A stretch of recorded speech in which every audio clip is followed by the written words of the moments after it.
جب بندہ اس منزل پہ پہنچ جاتا ہے تو پھر تیسری منزل کیا ہے؟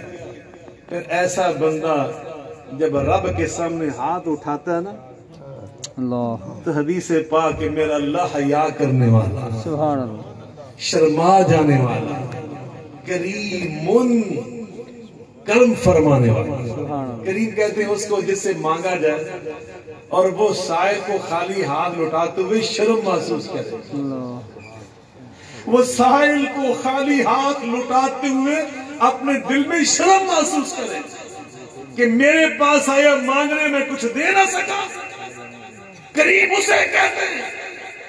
نبی پاک نے فرمایا جب بندہ پھر اللہ سے حیا کرنے والا اللہ کے سامنے ہاتھ اٹھاتا ہے، اللہ فرشتوں سے فرماتا ہے اور میرے بندے نے میرے سامنے ہاتھ پھیلایا ہے، اللہ ان اللہ یستحیی ان یردہما صفرا خائبتین۔ اللہ کہتے مجھے خالی ہاتھ اٹھاتے ہوئے حیا محسوس ہوتی ہے، پھر اللہ اس کے اٹھے ہوئے ہاتھوں کو ضرور اس کی لاج رکھتا ہے۔ وہ جو مانگتا ہے اللہ عطا کر دیتا ہے، وہ جو چاہتا ہے اللہ اس کو عطا کر دیتا ہے۔ سبحان اللہ، اللہ اکبر، اللہ اکبر۔ تو میں عرض کر رہا تھا جناب محمد مصطفیٰ صلی اللہ علیہ وسلم، احمد مجتبیٰ صلی اللہ علیہ وسلم کی سیرت طیبہ اور ریاست مدینہ اقام الصلاۃ، نماز کا سسٹم قائم کرتا ہے اور یہ نماز معاشرتی برائیوں سے روکتی ہے، اور یہ نماز بندے کو پورا لباس پہننے کی دعوت دیتی ہے۔ جو بندہ نمازی ہوتا ہے وہ نکل پا کے نکلتا ہے، کیوں جناب؟ مجھے ٹی وی بلایا انہوں نے، عمران خان صاحب نے بیچارے ایک بیان دے دیا کہ ہمارے پاکستان میں جو فحاشی پھیل رہی ہے نا، برائی پھیل رہی ہے، بچوں بچیوں کے ساتھ جو زیادتیوں کے واقعات بڑھ رہے ہیں، اس میں بہت بڑا حصہ ان عورتوں کا ہے جو صحیح لباس نہیں پہنتی۔ یہ گل چنگی سی یا ماڑی سی؟ دسو ذرا، ہے سیاست اپنی تھان پہ، اے گل صحیح ہے یا غلط؟ چکتا کم لوگ میرے تھیلے میں لبرل، تو الحمدللہ تقریباً 15-16 میں نے پروگرام کیا اور میں نے کہا تم عورتوں کی بات کرتے ہو، میرے آقا علیہ السلام نے مردوں کے بارے میں فرمایا ان الفاخذ من العورۃ، مرد کی جو ران ہے یہ بھی پردے کی جگہ ہے، اور نمازی بندہ کبھی ایسا لباس نہیں پہنے گا، ان کا لباس کتوں تک ہوئے گا؟ ٹخنے تک۔ کتوں تک ہوئے گا؟ عورتیں تو نہیں ہونے، عورت کا لباس تو نہیں ہونا کہ صحیح لباس ہو۔ اللہ اکبر۔ تو گویا نماز انسان کو ہر لحاظ سے ٹھیک رکھتی ہے۔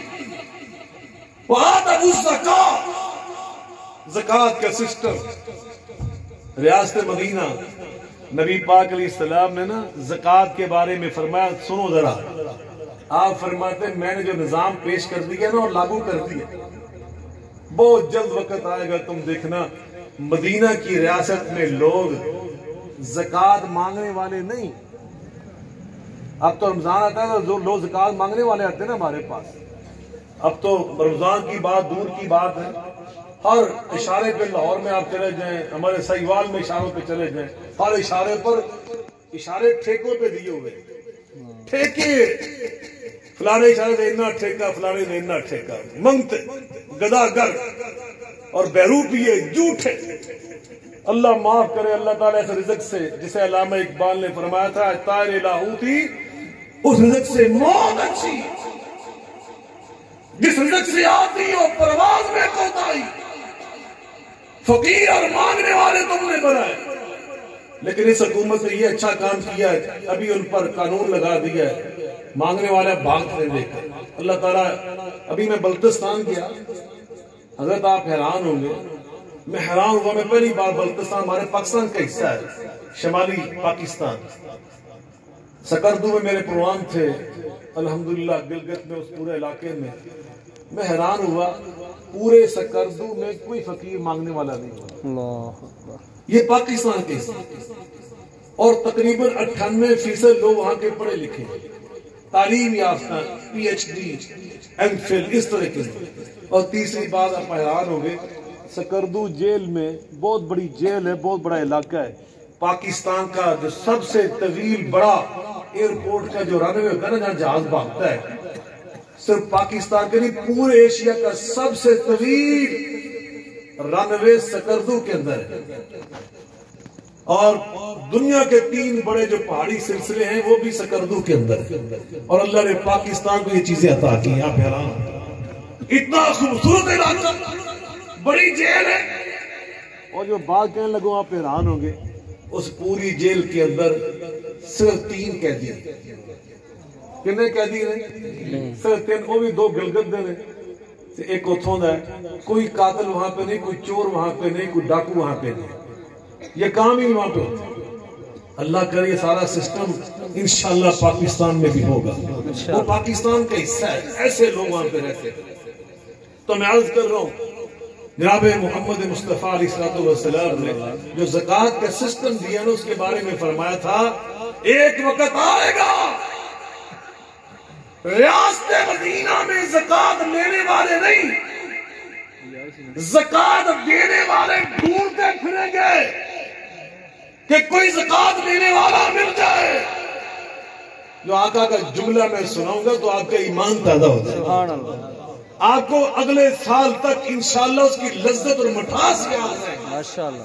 آپ فرماتے ہیں وَلَا يَجِدُ أَحَدًا مِّن يَقْبُلُهُ، اسے پوری ریاست مدینہ میں ایک بندہ بھی زکوٰۃ لینے والا نہیں ملے گا. اللہ ہو گئی کوئی زکوٰۃ دینے والا، سب زکوٰۃ دینے والے بن جائے. انشاءاللہ پاکستان میں بھی ایسا ہوگا انشاءاللہ. کہہ دیں. انشاءاللہ. میں ایک بات کہوں، انشاءاللہ الرحمن میں یہ بات عنقریب میں عمران خان صاحب خود کہوں گا. انشاءاللہ. یہ بات اللہ نے مجھے توفیق دی تو انشاءاللہ میں یہ ضرور کہوں گا. اگر زکوٰۃ اور عشر کا صحیح نظام قائم ہو جائے نا تو ٹیکس سارے ختم کر دیں تو پاکستان کے سارے قرضے اتر جائیں گے انشاءاللہ. اور پاکستان میں خوشحالی آ جائے. لوگ خوشی سے زکوٰۃ دیں. صحیح زکوٰۃ کا سسٹم ضروری ہے. تیسری بات امر بالمعروف، نیکیوں کو فروغ دیں، حوصلہ افزائی کریں، ونہی عن المنکر، برائیوں سے منع کریں، کمزوریوں سے منع کریں، نیکی کا راستہ دکھائیں، معروف کا راستہ دکھائیں. اللہ اکبر. قربان جائیں جناب محمد مصطفیٰ احمد مجتبیٰ صلی اللہ علیہ وسلم نے ہمیں کیا سکھایا اپنے اسوہ حسنہ سے. حضرت امام حسن ایک دن صحابہ میں بیٹھے ہوئے تھے تو صحابہ نے کہا امام حسن آپ کے نانا جان کے دور کی کوئی باتیں آپ کو یاد ہیں؟ آپ کو نانا جان کے دور مبارک کی کوئی باتیں یاد ہیں؟ آپ فرماتے ہیں ہاں مجھے کئی باتیں یاد ہیں. کہا ہمیں 2-4 سنا دیں. ایک بات امام حسن نے یہ سنائی، سناؤ گل. امام حسن نانا جان کی بات سناتے ہیں، کہتے ہیں میں ایک دن نانا جان کا ہاتھ پکڑ کر جا رہا تھا. میں نانا جان کا ہاتھ پکڑ کر جا رہا تھا اور ہم 2 مٹکوں کے پاس سے گزرے جو مٹکے کھجوروں سے بھرے ہوئے تھے. کہتے ہیں میں بچہ تھا، میں نے اس روایت میں میں نے پڑھا کہ ایک کھجور میں نے اٹھائی. اس روایت میں میں نے پڑھا 2 مٹکوں والی روایت میں کہ میں نے ایک کھجور اٹھائی اور اپنے منہ میں ڈال دی. نبی کریم علیہ السلام نے جلدی سے میرے منہ میں انگلی ڈالی اور میں کخ کخ بیٹے حسن نکالو نکالو. اِنَّا لَا تَحِلُّ لِمُحَمَّدٍ وَلَا لِعَالٍ، یہ صدقے کی کھجور میرے لیے اور میری آل کے لیے حلال نہیں. نکال دی رسول اللہ صلی اللہ علیہ وسلم. ایک صحابی نے عرض کی اللہ کے رسول کیا ہوا؟ مالا کیا رسول اللہ، آقا کیا ہوا؟ آپ نے کھجور کی بات تھی، بیٹے نے اٹھا کے کھا لی تو کیا ہوا؟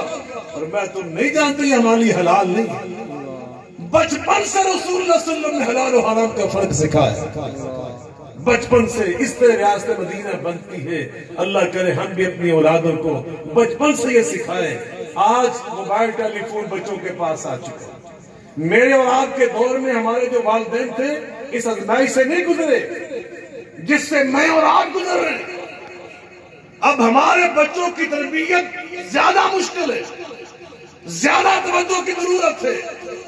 اور نبی پاک صلی اللہ علیہ وسلم نے ایک بشارت دی ہے، میں وہ سنا کر آپ سے اجازت چاہ رہا ہوں۔ میرے آقا فرماتے ہیں ثلاث دعوات لا ترد، 3 بندوں کی دعا اللہ کبھی رد نہیں کرتا۔ 3 بندوں کی دعا اللہ کبھی رد نہیں کرتا۔ ان تینوں میں آپ فرماتے ہیں دعوت الوالد، والد جب اپنی اولاد کے لیے دعا کرتا ہے تو اللہ اس کو ضرور قبول فرماتا ہے۔ سبحان اللہ، سبحان۔ میں آپ سے اتنی التجا کرتا ہوں اور اپنے آپ سے بھی کہتا ہوں کہ ہمیں کبھی اللہ کی بارگاہ میں حاضر ہو کر اپنی اولاد کے لیے دعا ضرور مانگنی چاہیے کہ اللہ ہماری اولاد کو نیک بنائے، صالح بنائے، اس قوم اور ملک کی خدمت کرنے والا بنائے، اس ملک کا وفادار بنائے، جو اس ملک کی خیر چاہنے والے ادارے، ہمارے دفاع کے ادارے، ہماری پاک فوج۔ میں وہاں گیا، میں نے وہاں دیکھا سکردو کے ساتھ ہی قریب یہ جو ہے سیاچین، اللہ اکبر۔ میں نے جو باتیں سنی میں حیران ہوں۔ حضرت اگر کسی فوجی کی انگلی ایک لمحے کے لیے اس دستانے سے باہر آ جائے تو اس انگلی کو کاٹنا پڑتا ہے۔ کتنے فوجیوں کی انگلیاں کٹ گئی، کتنے فوجی وہاں پہ شہید ہوئے، اتنا وہاں پہ شدید موسم ہے، -60 درجہ حرارت ہوتا ہے وہاں پر۔ اب آپ اندازہ لگائیں، ہمارے درجہ حرارت 5-6 ہو جائے نا، 4 ہو جائے تو ہم کہتے ہیں مر کے سردی نہ، تو وہاں نیچے 60۔ اللہ کی پناہ، اللہ ایسے موسم میں جو ہماری قربانیاں دے رہے ہیں، اللہ ان کی حفاظت فرمائے، اللہ ان کو اجر دے۔ ہم اپنی اولادوں کو ایسا بنائیں کہ سوشل میڈیا کے اوپر بیٹھ کر ان کے حق میں باتیں کریں، ان کے حوصلہ افزائی کی باتیں کریں، پاکستان میں امن پیدا کرنے کی باتیں کریں، اتحادی امت کی باتیں کریں، مسالک کی لڑائی اور اندرون مسالک لڑائیاں پیدا کرنا، اللہ تعالی ہم سب کو اس سے محفوظ فرمائے۔ اللہ ہمیں متحد ہونے کی، اس قوم کو ایک یکجا کرنے کی اور ایک مضبوط قوم بنانے کی جو کوشش ہے، اللہ ہمیں اس میں اپنا اپنا تعاون ڈالنے کی توفیق عطا فرمائے۔ میں انہی الفاظ پر اکتفا کرتے ہوئے آپ سے اجازت چاہتا ہوں۔ آپ سب کے لیے دعا گو ہوں، اور میں سن فلاور میرج کی انتظامیہ